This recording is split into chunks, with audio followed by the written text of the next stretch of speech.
Inovação, segurança, programação, tecnologia, desenvolvimento. Começa aqui. Let's begin. DevSecOps. DevSecOps. O seu podcast de segurança em tecnologia.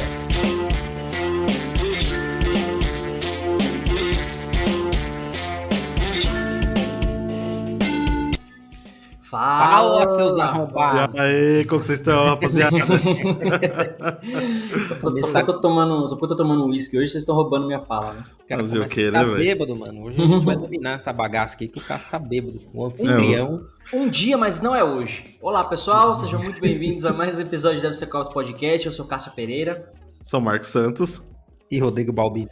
Hoje, seguindo nossa série do OASP, né, Source Code Practices, falaremos da parte 2, vamos abordar 3 categorias hoje, são elas gerenciamento de sessões, controle de acessos e práticas de criptografia. Então a gente vai dar uma pincelada aqui lá no checklist que tem da OASP com relação a essas 3 categorias. Tem bastante coisa pra gente comentar hoje, alguns exemplos inclusive.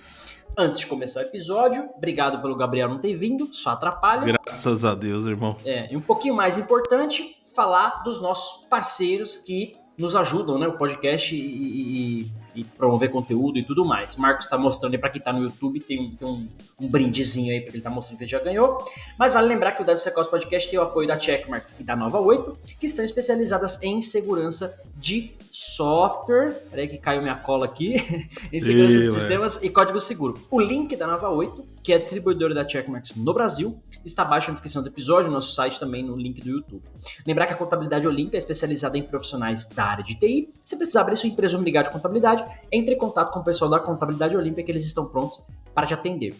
E também a Gold Security, que é especializada em Application Security, quer desenvolver código seguro, fale com a Gold Security. Antes ainda, lembrar que temos a imersão Java, né, do time da Alura. Eles estão promovendo lá a imersão Java, que acontece, deixa eu pegar as datas aqui, agora em março. Aqui, ó. A live de abertura vai ser no dia 24, inscrições do dia 8 ao dia 26, então começam hoje as inscrições, né, dia 8 de março até o dia 26. Período das aulas do dia 27 ao dia 31 de 3. Então, acontece tudo agora em março, né? Imersão Java, tá o link aqui também na descrição. O ponto é gratuito. Então, você vai aprender uma linguagem, vai criar projetos gratuitamente com o pessoal da Alura, tá? Vale destacar, você que é de segurança, você que trabalha com Application Security, que é o que a gente fala aqui no podcast de uma maneira geral, e nunca teve contato com programação, é uma ótima oportunidade para você ver um projeto, para você ver um código, né? Ver as coisas funcionando de uma maneira geral e lidar um pouquinho melhor com o time de desenvolvimento, que é o trabalho, né, do AppSec, é o trabalho do DevSecOps, na maioria dos casos, no dia a dia. Né? Então, uma ótima oportunidade para você participar. E lembrar ainda que você tem 10% de desconto nos links, nos cursos, lá da Alura, nos planos de assinatura deles, usando o nosso link, que também está na descrição aqui do vídeo, no nosso site. Beleza? Eu tô indo rápido porque eu já recebi uns hate aqui. Nossa, o podcast agora o podcast tem 45 minutos. E os caras falaram, metade do episódio é patrocínio. Ó, eu falei em 3 minutos, foi a abertura, a introdução e os parceiros, né? O episódio tem 45 minutos e os caras estão reclamando. E as brincadeiras ainda. Sem falar que é a 4ª temporada, né? Então já esse aqui é o episódio 122. Então você tem pelo menos aí 122 horas de conteúdo. Quase uma pós-graduação, metade de uma pós-graduação já. Pra você parar de encher o saco, hater de merda. Então vai ouvir os coisas e vai aprender alguma coisa. Beba mais antes de entrar nos podcasts. Cássio já tá loucaço. Dei até mais um gole aqui, né? Eu tô acelerado hoje. Vocês querem começar? Quer começar, Rodrigo? Hoje a gente tem que ser acelerado, porque no último lá, cara, é tanta coisa que... Muita coisa, cara. Não deu tempo. Acho que a ideia é lembrar o pessoal, né? A gente comentou lá, o OASP SCP, né, o Source Code Practices, ele é um guia, né? Literalmente um checklist com um monte de coisa, muitas coisas. E a gente vai falar de cada categoria, acho que são 12 ou 14 categorias, a gente vai falar de alguns itens, né? De dentro dessas categorias, alguns itens. A gente dividiu aí em falar 3 por episódio, mais ou menos assim. Mas, cara, ó, só de gestão de acesso que eu tô vendo aqui na página, são, cara, uns 30, 20 e poucos, 30 checklist. Então é muita coisa mesmo para vocês aprenderem. A ideia do podcast é te dar essa luz, né? Te dar essa ascensão aí do que você tem que olhar, que você tem que estudar e seguir como as boas práticas. Então, vai lá, baixa, tem em português, inclusive, o documento, o PDF, baixa, começa a utilizar, começa a seguir no seu dia a dia, define aí como boas práticas do seu time, né? Tá no link lá? Tá no link da descrição? Tá no link da descrição do vídeo, tá na descrição do vídeo, no episódio acho que não, mas o vídeo tá sim. Vou reforçar. Top, Pegue esta caralha E use como requisito de segurança. Põe lá, Boa. pega, pô, requisito de segurança. Não tenho nada. Agora, mano, você tem Checklist, né? A partir de hoje tem alguma coisa. Olha só que alguma legal. coisa não. O senhor não estava no É. episódio passado, Não né? estava, infelizmente não. Só que é tudo. Olha aí. Pega o primeiro item, 80% dos problemas de Resolve ali. vulnerabilidade.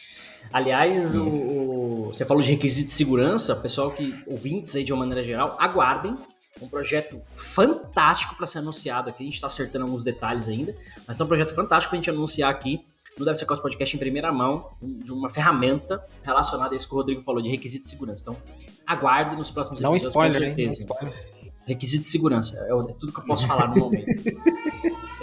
Mas daqui a pouco, durante o episódio, eu falo de mais uma coisa legal que surgiu aí também. Bom, vamos lá, começa aí, Rodrigo. Você queria começar? Então começa aí. Gerenciamento de sessões. Não queria, mas bora lá. Se vira. Sessão é uma coisa extremamente importante.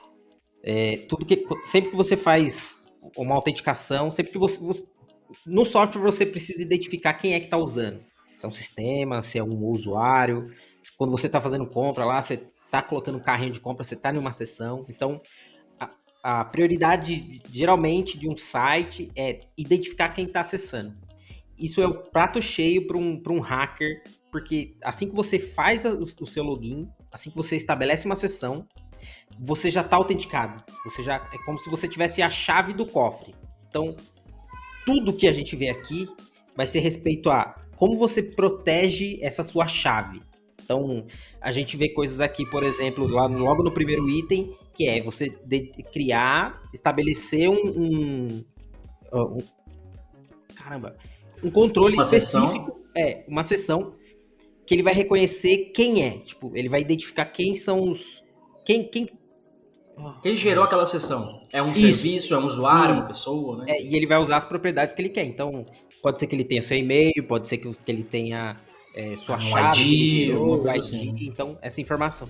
Porque você vai traquear quem tá usando, da onde ele tá usando, por que ele tá usando, quanto tempo ele usou. Então, são os dados básicos para você começar a manter esse controle de acesso, né? Então, cara, coisa fundamental na aplicação é você começar a gerenciar isso e de forma certa, né? Sim, eu vou aproveitar esse seu engasgo aí para destacar um pouquinho do que a gente faz aqui, né? Acho que o DevSecOps Podcast, como um projeto pessoal nosso aqui, o Rodrigo mesmo, acho que ele já falou em alguns episódios atrás, uma ou duas vezes, que um dos objetivos dele com o podcast, além de aprender e compartilhar com o pessoal, é melhorar a dicção, né? Essas enroscadas que ele dá de vez em quando, cara, faz parte do aprendizado, né? Então, comunicação nossa. 4 anos de podcast, eu tô nessa desgraça. Mas é assim mesmo. Eu tô aqui 1 ano e meio na Polônia, não sei falar bom dia em polonês ainda, então faz parte. Não, mentira. Bom dia eu já sei. Bom, eu queria comentar de um item que tá aqui no guia, né, no checklist, que ele fala o seguinte, ó: gerar um novo identificador de sessão quando houver uma nova autenticação. Simples assim. O que isso quer dizer? Né, como o Rodrigo comentou agora, a sessão deve ser, né, você gera uma sessão para identificar algum usuário, algum serviço, alguma coisa que está usando aquela aplicação, tem uma sessão gerada para ele. E ele fala, cara, gera um identificador. Normalmente as sessões têm um ID, vamos chamar de ID, mas não imagina o número inteiro, tá? Se você usa o número inteiro para gerenciar a sessão, já está fazendo errado, porque um número inteiro sequencial é incorreto. Tem que usar número randômico, aquela coisa toda. Então, esse identificador, você precisa tê-lo. Que é justamente falar, cara, o Rodrigo, ele entrou no meu site agora, ele se autenticou, então ele está numa sessão. A sessão dele é a 1, 2, 3, 4, 5, 6, 7, 8, 9, 10, ABC. Essa é a sessão que identifica o Rodrigo. E o que ele fala aqui é gerar um novo identificador de sessão quando houver uma nova autenticação. Ou seja, toda vez que o mesmo usuário se autentica, tem que falar um pouquinho do logoff, né, para falar desse login. Então, se você autenticou e fez lá um logoff, você mata aquela sessão. Você garante que tudo que aquele usuário poderia fazer, né, ou tá ali naquele controle, né, tá invalidado. E a cada novo login você gera uma sessão nova, para garantir que é uma nova sessão de fato, né, um novo contexto do que ele tá fazendo. Né? Tem até um item falando sobre isso, né? Você precisa uma funcionalidade de saída. Quando você dá o logoff, é você encerrar a sessão. Então, aquela sessão com aquele ID morreu, acabou. Ela é invalidada. Assim tem como... Desculpa. Não, eu ia falar que também tem um item que fala que todas as funcionalidades, né, funcionalidades de logout, tem que estar disponível ali e protegidas em todas as páginas de autorização, né? Exato, porque o cara não pode fazer o logoff sem estar autenticado, não faz sentido. Sim. Até para você não correr o Sim, risco de alguém exatamente. validar uma sessão existente, por exemplo. Mas isso que o Rodrigo comentou desse outro check, né? A funcionalidade de saída ou logout, não me chama assim, deve encerrar completamente a sessão ou conexão associada. Porque eu já peguei vários sistemas, em empresas grandes que o botão logoff, ele só fecha a página. Era isso que o botão logoff fazia. Aí tinha uma sessão válida, o cara tinha um cookie na máquina lá no browser rodando. Ou seja, se abriu o browser de novo, a sessão estava funcionando. O cara estava logado. Porque a sessão mantinha. Então, cara, isso é um dos problemas mais críticos que tem. E tem até o item que fala disso, né? Se uma sessão foi estabelecida antes do login, tem que ser fechada essa sessão e feito um novo login bem sucedido. Sim. Justamente para evitar isso. É a tal da sessão recuperada, né? Que muitas exatamente. vezes você não quer recuperar ela. Né?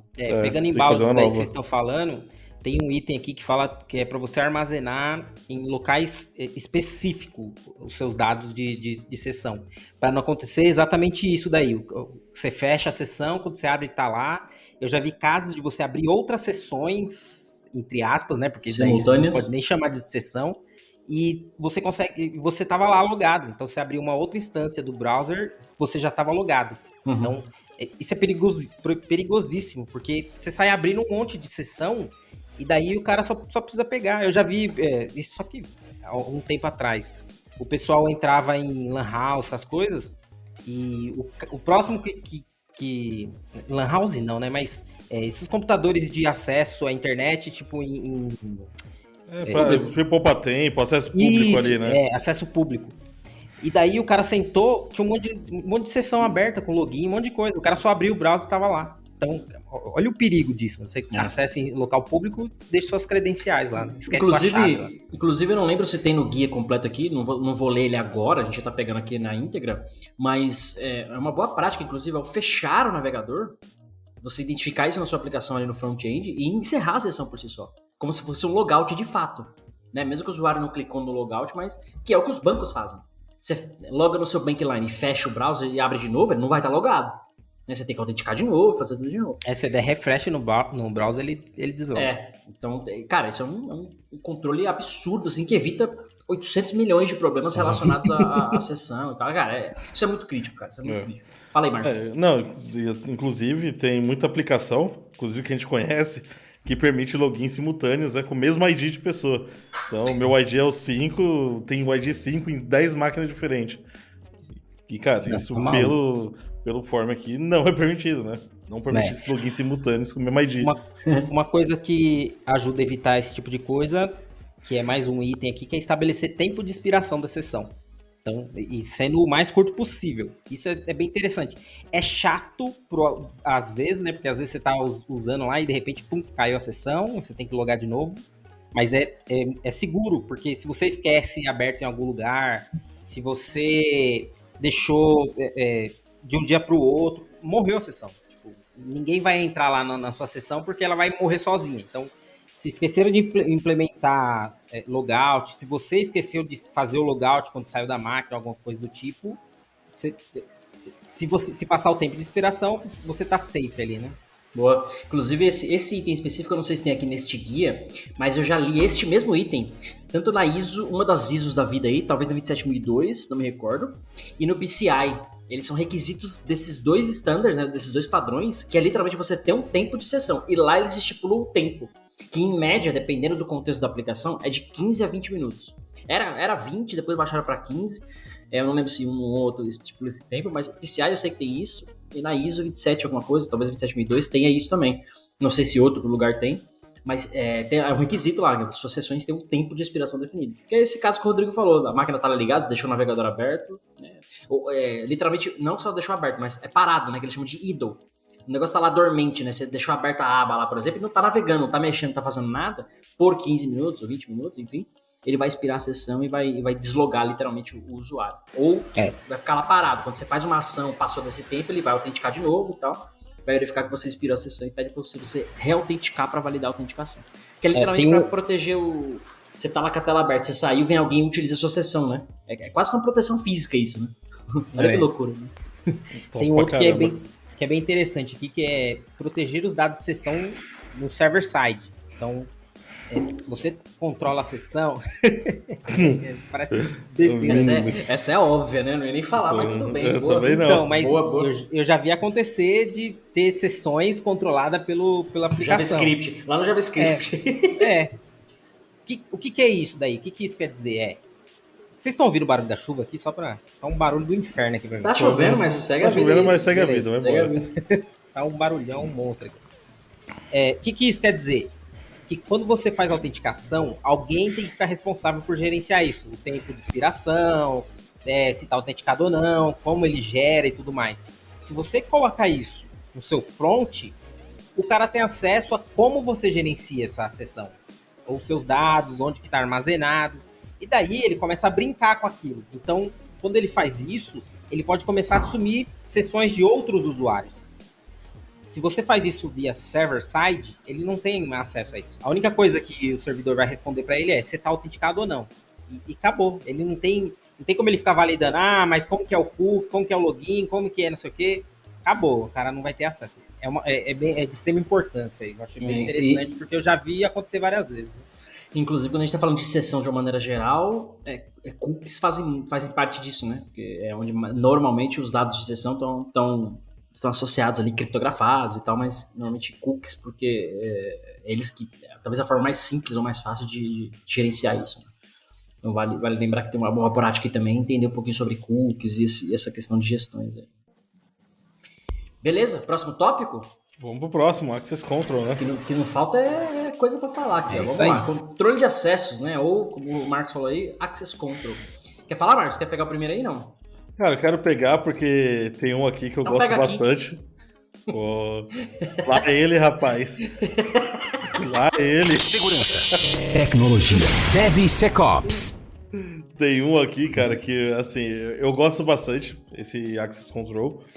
E tem um ponto aqui específico que é um problema que eu tinha muito em PHP, que é para restringir o acesso de URLs apenas para usuário autorizado. Eu tava pensando... A gente não tem roteiro. Todo mundo sabe que não tem roteiro podcast. A gente só define o tema e segue. Né? Eu tava olhando pra esse item aqui e falei, mano, ele vai falar desse, quer ver só? Isso aí no PHP era de praxe, cara. E no Aspão, velho. Aspão Nossa 3.0. Você é louco. Nossa. Então esse item aí me pega toda vez que eu vejo, eu dou risada, cara. Boa. E aí, assim, essa questão de restringir o acesso a URLs protegidas somente a usuários autorizados, eu cansei de... Quando eu comecei a desenvolver, eu desenvolvi em ASP, mas logo depois eu já fui pro ASP.NET, lá nas primeiras versões. E eu lembro que o page load lá do ASP.NET tinha lá no page load, tinha o is logged, né? Is authenticated, alguma coisa assim. Que era pra garantir que no ASP.NET lá já tinha o cookie, o cara já tava, né, já tá autenticado e tal. Se você não colocava isso na página, literalmente, quando você navegava, você tava na página, acessava. Você caía na página. E eu cansei de ver... Eu trabalhei em 5 ou 6 agências de publicidade diferentes. O cara autenticou uma vez e esquece. Tá Já tudo. era, tá acesso a tudo. O cara só precisava testar o URL lá e ele ia passar. Tá ligado? Até a curiosidade, a Broken Access Control hoje é top 1 no nosso top 10, por causa disso também. E sempre esteve na lista também, né? Agora só foi sempre pro top teve, 1. só foi pro top 1. Além disso, a gente tem vulnerabilidade de enumeração de usuários, que é a parte de logic, né? Business logic. Várias vulnerabilidades voltadas para esse carinha aqui, que ninguém se preocupa, né? E olha só aí, olha como isso é foda, cara. Olha, você que tá ouvindo o podcast, você tinha que pagar pra ouvir esse podcast. Olha esse conteúdo, mano. Um item, a gente tá lendo pra você um item de 500 itens que tem aqui. E olha o tanto de problema que a gente resolve com um item. O Marcos colocou aqui, ó. Restringir o acesso a URLs protegidas somente a usuários autorizados. Eu até falei, isso é óbvio. Mas a galera não faz, cara. Tem que fazer. É validar. Alguém tá acessando a sua página, o seu recurso, a sua API, sei lá o que for. Garante que o cara tem acesso a fazer aquilo. Autentica de novo, pede um token. Sei lá como é que você faz isso, mas faça. Esse é o ponto. Cara, eu acho que a gente usou o tom errado pra falar desse bagulho aí. Então, isso daqui a gente, então corrige. A gente devia falar igual o Alborguete. Isolação de Tresco! Cara, o bagulho é óbvio. Só tem acesso quem é autorizado. Exato. Tipo, mano, o cara colocou a porra da catraca lá pra segurar o pessoal de entrar. Só que, tipo, a catraca não para, ela vai embora. Vai rodando, qualquer um os caras passa. com crachá passa, mas o 100 também passa. Cara. E esse item, você deu um exemplo legal. Esse item é você colocar essa catraca no seu site, nas suas páginas, nos seus recursos, né? Enfim. A gente fala muito de site, mas você também tá praticamente direcionado a mesma coisa para API, né? O cara bate na sua API, ele tá autenticado a fazer isso, ele pode fazer isso, né? Enfim. De tudo, né? Aqui tem exemplos de cross-site script. Tem, foi aquilo que eu falei, CSRF também, que é o Cross-Site Request Forgery, lembrei. Cross-Site Request Forgery, né? Então você vai ter uma porrada de BO, cara, só falando de um item aqui. Pra quem não sabe, deixa eu dar um pouquinho de detalhe do CSRF. O que é o Cross-Site Request Forgery? É quando... Imagine que você tem um formulário no seu site, e esse formulário ele faz um post para URL, sei lá, /admin. E esse seu /admin, ele vai receber um post ou um get, o que for, da sua própria página, desse formulário que está numa outra página, por exemplo. Na página de login, por exemplo, né? Ele faz lá o action e vai para a página de admin. Então imagina que esse /admin está recebendo um post ou um get de um outro domínio, né? De fora do seu domínio. Isso é um CSRF. Então às vezes acontece muito isso e a sua aplicação não trata isso. Cara, se a /admin para logar na sua aplicação, por exemplo, na página administrativa, sei lá, ninguém vai vir de fora. O request para chegar lá não vai vir de fora, vai vir do seu próprio domínio. Então, coisas desse tipo que você tem que ter um pouquinho de atenção para validar. Né? Mano, teve um tempo que eu tava lendo os papers lá do HackerOne, que eu fiquei curioso. Eu falava, mano, como que os caras conseguem hackear Uber, hackear Facebook, hackear... Os caras pica que tem programa de bug bounty e tudo mais. Fala, mano, é impossível. Como que os caras conseguem chegar a hackear? E daí uma das coisas que eu vi, que era frequente, acontecia muito, era o seguinte. Imagine, eu vi um específico acho que era da Blizzard, eu acho. Era uma produtora de game. Que os caras invadiram dessa forma, encontraram a vulnerabilidade. O site principal, ele era seguro. Os caras não conseguiam bater mais. Então o que eles fizeram? Eles começaram a procurar jogos antigos daquela produtora, e daí eles viram que tinha um host que ainda conversava com o outro. Então ele tinha autorização, só que era um site totalmente diferente. E era esquecido, era jogo antigo. Então os caras pegavam a autenticação deste site, entravam por lá, e aí ele conseguia fazer um cross-site script, porque ele enfiava através do outro site. CSRF. A partir do outro site que o pessoal meio que deixou de lado, assim, era coisa antiga. Falei, cara, o famoso legado, né? Que ninguém olha mais. Isso também tá ligado diretamente com o CORS, né? O pessoal que já mais desenvolvedor sabe o famoso CORS, problema de CORS e tal. É isso. Às vezes você mete lá asterisco no CORS, ou seja, qualquer um faz encaixe na parada. Então, isso daí é outra coisa que é... Nossa, mano. Tá desistindo de... Maluco esse bagulho. DevSecOps. Mano, ai, caralho. Porra do CORS, ele é ativado por default. Pra quê? Pra segurança, pra evitar que isso aconteça. Aí o cara vai lá e tira, desativa, coloca um asterisco no bagulho, mano. Sem pensar, tipo assim, o que é isso daqui? Porque quando ele tá fazendo... E isso eu já vi acontecer, porque eu já acompanhei um monte de gente desenvolvendo isso. O cara quer fazer um teste na hora e ele bate localhost. Porque ele tá fazendo, né, via runtime ali. E daí ele quer fazer teste batendo no site de produção. Aí o site não responde porque ele tá batendo de localhost. Aí o que desativa o CORS pra fazer teste, pra bater... Nossa senhora, o CORS é um bagulho que... Fica calmo. Tá tudo bem. Já passou essa fase de desenvolvimento sua. Passou. Se agora é o cara de segurança, fica tranquilo. A gente explica o pessoal como faz, educadamente, né? Os nossos ouvintes merecem nossa educação.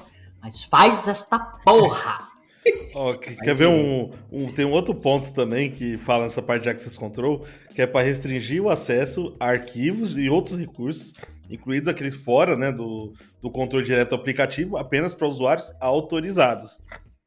Ou seja, não deixa a porra do mapping de files ligado no IS da vida para nego poder vasculhar. Então, isso aí é um puta saco. Você gera uma outra vulnerabilidade também com isso, justamente para deixar isso habilitado.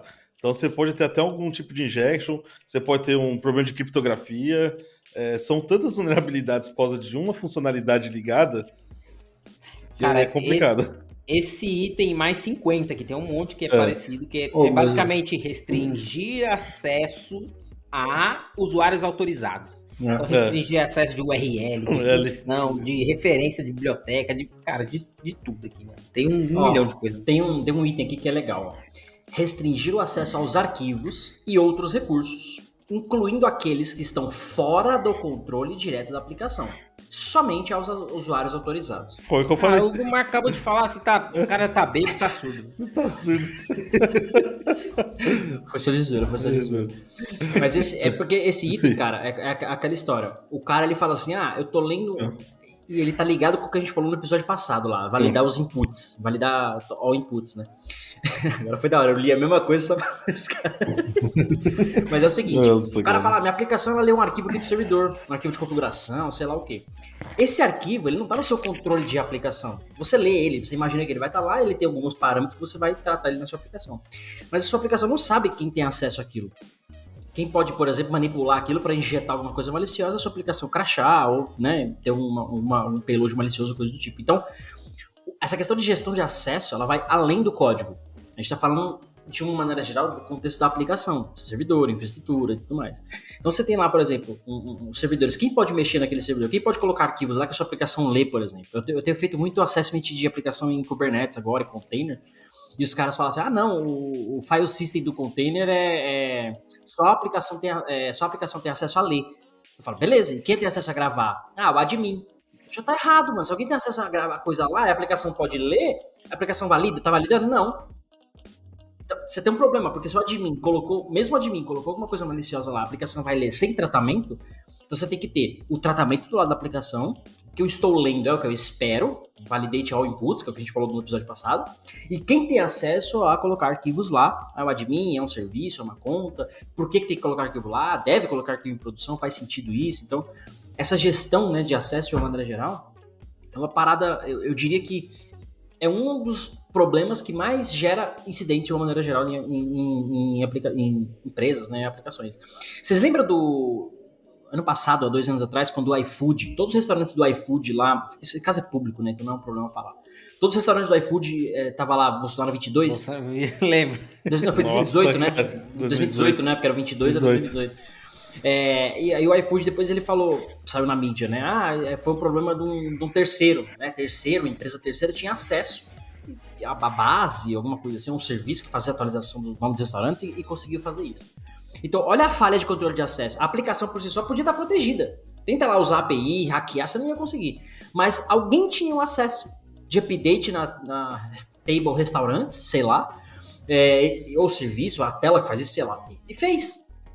De fato, trouxe um problema à imagem da empresa, aquela coisa toda. Então, controle de acesso, a gente está falando aqui de Source Code Practices, né? Óbvio, você aplica isso ao seu código de uma maneira geral, mas isso vai além. É muita coisa que você tem que controlar a gestão de acesso, porque você não pode confiar nessa parada.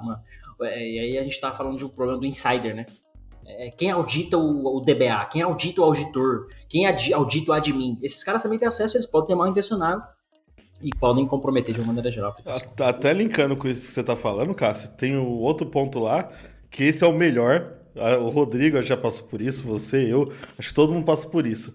Conta de serviços ou contas que suportam conexões de rede ou para sistemas externos devem ter o mínimo privilégio possível. Inclusive, isso é um dos princípios de segurança, né? Least privilege. Exatamente. O primeiro, né? Mínimo privilégio. Só que quantas conexões com o banco de dados você não vê lá que o cara tá usando um SA, tá usando o admin. Mete o SA lá no SQL, mete o root, foda-se. Root, já era, acabou. Mano, é que assim, a gente dá risada, porque pra gente que é de segurança hoje, né, é óbvio, é uma parada óbvia. Talvez quando a gente era dev, quando era dev, algumas dessas coisas eram óbvias, outras não. Então a gente tira um saco, a gente brinca, mas pessoal, a mensagem é, lê o guia, mano, implementa essas questões, entende por que elas estão lá. Pode ter uma coisa aqui, você fala, mano, não faz sentido isso aqui pra mim, pro meu contexto da minha aplicação, eu preciso usar o admin ou o root. Mas você entendeu que você precisa daquilo, por qualquer motivo que seja. Mas você prestou atenção. Opa, cara, será que eu preciso mesmo do root? Do SA, né? Como o Marcos falou agora. Então, o controle de acesso é uma parada muito chata. Cara. Ou pensando mais simples, né? Por exemplo, desenvolvi uma API que só consulta. Tipo, faz sentido o cara ter escrita, né? Admin, não. Então, só consulta, mano. Não precisa fazer nada. Consulta, acabou. Até o mais simples. Até você te cortando aí pra você continuar. Hoje em dia a gente faz integração com tudo. Gira integrando com 30 sistemas, GitLab, GitHub, porra toda ali. Cara, quantas contas de serviço você não cria pra isso aí e você não dá privilégio de escrita quando é apenas de leitura? Igual você tava falando da casa de API. Isso aí tá se expandindo hoje para repositório, cara. Hoje GitLab, você precisa conectar sua ferramenta de segurança com o GitLab. Você vai dar acesso full pro negócio? Entendeu? Vários casos. Pô, esse whisky com gelo de água de coco é da hora, né, mano? Faz tempo que eu não tomava. Tô com água na boca aqui, cara. Não pode, né? Se a gente cantar, a gente tem que pagar processo. A gente se fudeu agora, já era. Até 15 segundos pode cantar. Depois. Fechou o podcast. Ó, tem um aqui, tem um item que é o primeiro aqui do controle de acesso, que eu acho que até linka com isso que você falou. Que é utilizar apenas objetos de sistemas que sejam confiáveis. Né? Como ocorre no objeto de sessão, blá, blá, blá. O que isso quer dizer? Não sai pegando qualquer coisa para fazer sua autenticação. Não sai desenvolvendo sua própria biblioteca de autenticação. Não sai... Cara... Não inventa, mano. Não inventa. Pega algo confiável, algo que já foi testado, algo que tenha atualização constante, algo... Normalmente o seu próprio framework já te dá isso. Isso que eu ia falar agora. O seu framework web já tem isso pra você lá. Não inventa moda. Vai pegar... Acho que o Cássio contou de um caso aí em algum podcast de... Tipo, baixar o bagulho direto do Stack Overflow e meter lá. Tipo, não sei como funciona, peguei, pulei, tá funcionando, tá fazendo um... Cara... Você não sabe fazer controle de sessão. Produção. Não sabe fazer controle de sessão, busca ajuda. Vai, pergunta, né? Não tem medo. Não tenha medo de errar. Busca ajuda. É a frase de hoje. Busque conhecimento. Ó, fazer um... Peraí. Fala, pode falar. Falar 30 minutos, bora pra pular pra próxima, Ninho. Bora. Segurança. Tecnologia. DevSecOps. Antes de falar do próximo tópico, eu queria destacar um novo serviço que eu desenvolvi, appsec.jobs. Acesse agora, appsec.jobs. A ideia é criar um serviço, literalmente, de vagas só de Application Security, focado em Application Security. Então não vai ter vaga lá de atendente, de CISO, não. Vaga de Application Security, appsec.jobs, projeto pessoal, acabei de lançar, ainda tá rústico ainda, tem uns processos manuais, mas o site está no ar, está funcionando. Daqui a pouco a gente vai ter algumas vagas já publicadas, preciso fazer um update aqui, mas comece a utilizar, comece a divulgar, compartilhem, feedback sobre funcionalidades e tudo mais, é super bem-vindo também. Então, appsec.jobs está no ar aí, para a comunidade de maneira geral, o pessoal começar a usar, beleza? Boa, tô com ele aberto. Topíssimo, que também tô com ele aberto aqui. Pô, gera acesso aí pra mim. Gera acesso aqui. Caçando vaga. Já caça vaga aí, ó. Ai, caramba. Bom, próximo tópico. Práticas de criptografia. Essa é treta, hein, mano? Então você começa. Essa é treta, hein? Práticas de criptografia. Eu vou ler um. Não, antes de você ler, eu acho que eu vou trazer um questionamento aqui. Traga. Uma reflexão. Depois o Diego também quer trazer uma reflexão também. Manda aí. Criptografia é uma coisa extremamente... Cara... É importante e é difícil de lidar. Isso daqui lidar com questões matemáticas, blá blá blá. Aqui vale a mesma coisa que eu falei antes. Não inventa. Criei uma criptografia que... Cara, criptografia é coisa séria, não brinca com esse negócio aqui, pra não falar palavrão. Eu já vi casos do cara meter um base 64 e falar que tava criptografado o negócio. Isso é claro, isso é clássico. MD5, cara, vá atrás. Se não sabe, e é de verdade mesmo. Eu não manjo de criptografia, eu não manjo. E também não. Que eu precisei, eu sempre corri atrás sempre consulto, sempre busco ajuda. Então, não brinque com isso daqui, bicho. Isso daqui é coisa séria e você pode acabar com a empresa, com essa... brincadeira aí. Inclusive lá no microsoft.com/SDL tem lá, né? É uma das etapas do SDL, das práticas que eles colocam lá, que é você estabelecer padrões de criptografia. Então, beleza, que informação você precisa criptografar? É um dado sensível, é um connection string da vida, né? Então, isso vai definir qual nível de chave de criptografia, o algoritmo você tem que utilizar. Então você vai e reutiliza um algoritmo já pronto. Uma vez eu fiz um curso e o cara fala lá, no curso ele fala assim, ó, você que tá aqui fazendo este curso, é 99,9% de chance de você não ser um criptógrafo, um matemático que criou esta parada. Então não inventa moda. Eu adicionaria, seu arrombado. Porque você vai trazer problema pra parada. Não inventa moda, que é o que o Rodrigo falou. E ele fala muito bem, cara, assim, você não é um criptógrafo. Você vai reutilizar uma parada que criptografa pra você, ponto final. Vai criptografar a informação em trânsito ou em descanso, mas reutiliza alguma coisa pronta. Definida, né? Não é qualquer um também. Vou dar um exemplo. Quero só complementar que o ASOP tem mudou muito de 2017 para 2021. Antigamente a gente tinha a categoria do Sensitive Data Exposure e hoje a top 2, depois do Broken Access Control. Cryptography Failures. Exatamente, Cryptography Failures. Aí, ó. Tá subindo aí, cara. Então, ó, se liga. Um item que é exatamente isso que a gente tá falando, ó. Inclusive, antes de você falar, né? Esse item de criptografia tem 6 itens lá, né? 6 checkzinhos. Então é bem simples do pessoal ler aí. Manda aí. É simples e é perigoso. Tem que ser à risca mesmo aqui. Ó, todos os números, nomes de arquivos, GeoID, string aleatória. Olha que foda, mano. Aleatório deve ser gerado usando um módulo criptográfico com gerador de números aleatórios. Somente se os valores aleatórios gerados fossem impossíveis de serem deduzidos. Por que isso é foda? Porque é o seguinte, você imagina que tá gerando lá o GeoID. Fala, ninguém vai identificar porque é único, é randômico, blá blá blá. Só que a definição de aleatório é terrível, mano. Porque... É muito aleatória. Cadê a risadinha agora? Boa. Esse caso é o contrário, ela é muito específica. Porque, tipo, tudo hoje, você consegue fazer um revert dele, você consegue identificar. Você consegue colocar coisas para dificultar o tracking daquilo. Mas você ainda consegue deduzir o aleatório. Então, cara, existe 1 milhão de livros falando só sobre isso, sobre aleatoriedade. Então, não vai achando que só porque é aleatório, tipo, acabou, o cara não vai ter acesso. Às vezes é cruzamento de dados que o cara coloca lá, data com o servidor e mais um número aleatório. Cara, tá fácil pro cara desenvolver, pro cara fazer um revert. Eu vi uma vez os caras começou a ganhar em casa de aposta lá nos Estados Unidos, lá em cassino, porque eles fizeram um revert do código de uma máquina e descobriram como que era gerado esse número aleatório. E daí o cara ficava com um chipzinho lá que dava um pulso para ele, né? Na hora que ele apertava, ele tinha que esperar tantos segundos exatamente e apertar de novo. E daí os caras estavam arregaçando de ganhar dinheiro. Eu descobri o método, né? Depois eu trago em outro episódio, eu vou descobrir o nome desse... ficou bem famoso esse caso aí, o pessoal teve que mudar o esquema das máquinas. Mano, foi muito interessante esse negócio. Mas é isso, mano, não tem aleatoriedade, mano, não existe. Eu tenho... Aliás, existe, né? Alguns algoritmos já implementam isso, né? No sentido de seguro. O que ele vai fazer ele faz uma combinação de informações a dedução.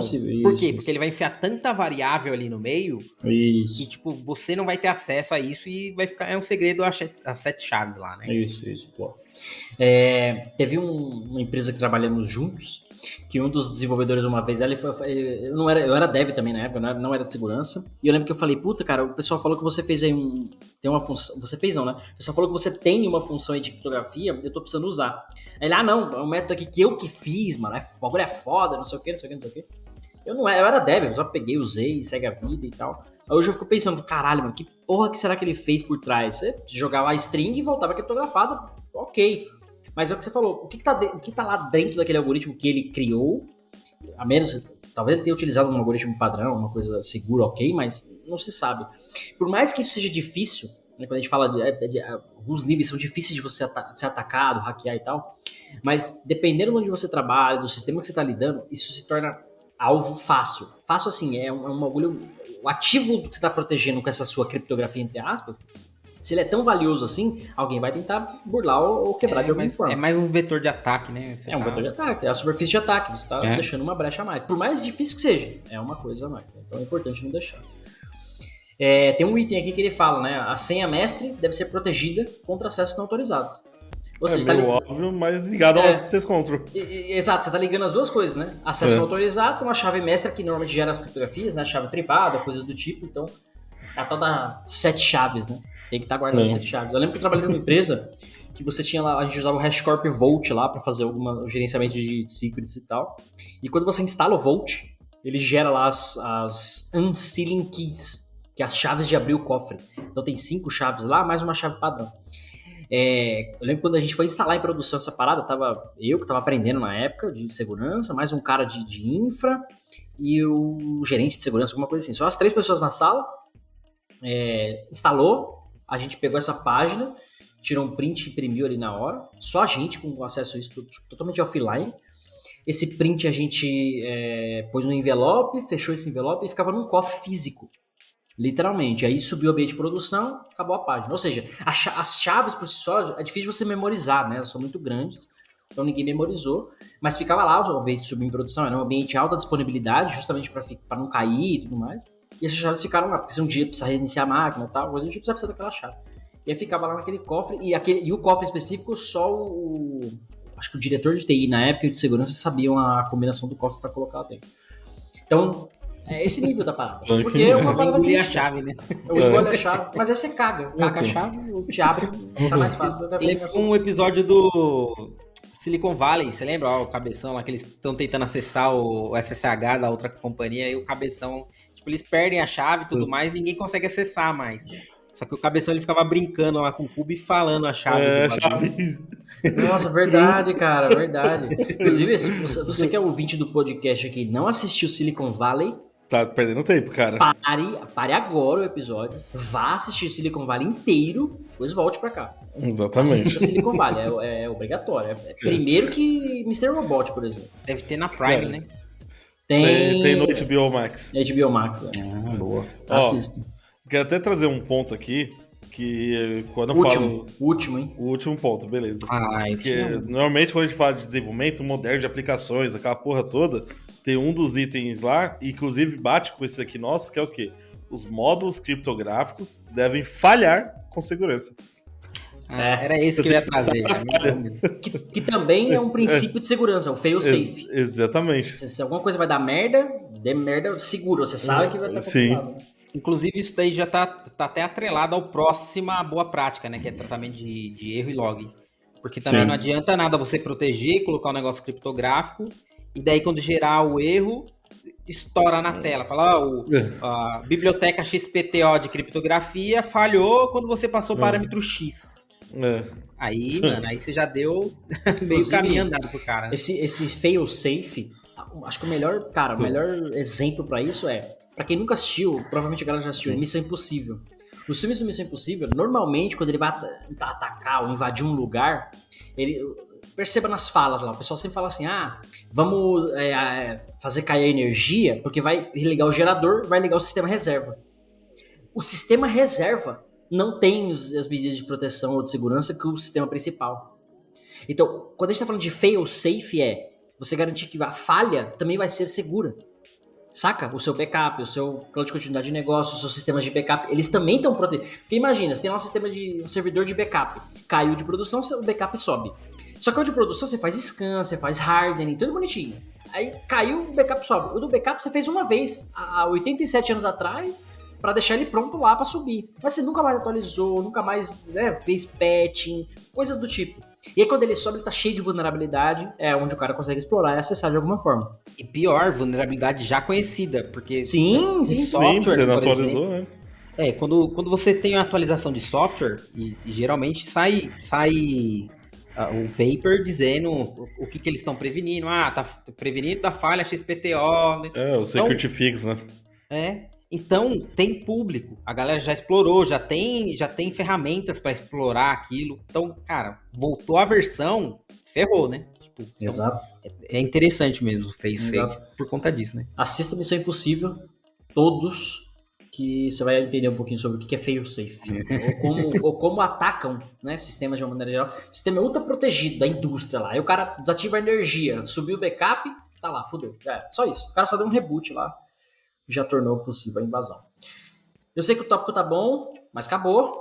A gente se vê no próximo episódio. Enquanto isso, você vai ler o guia que a gente apresentou no episódio passado, nesse episódio aqui, que tem bastante coisa para você entender. Defina lá os seus checklists de boas práticas de código. E vale lembrar, né? É agnóstico a tecnologia. Isso aqui não é para ser Sharp, para Java, para Python. Isso aqui é para qualquer aplicação de uma maneira geral, tá? Não tem nada a ver com linguagem ou tecnologia aqui. A gente tá falando de um code practice agnóstico à tecnologia. Então, vou até misturar um pouco aqui também. Não é só dev, isso daqui não é só para dev, né? Tem muito geral. Você pode falar com PO, que o seu cara é dono do infra, DevOps. Também DevOps, infra, tem bastante coisa com infra que pode resolver aqui. Sim. Então, cara.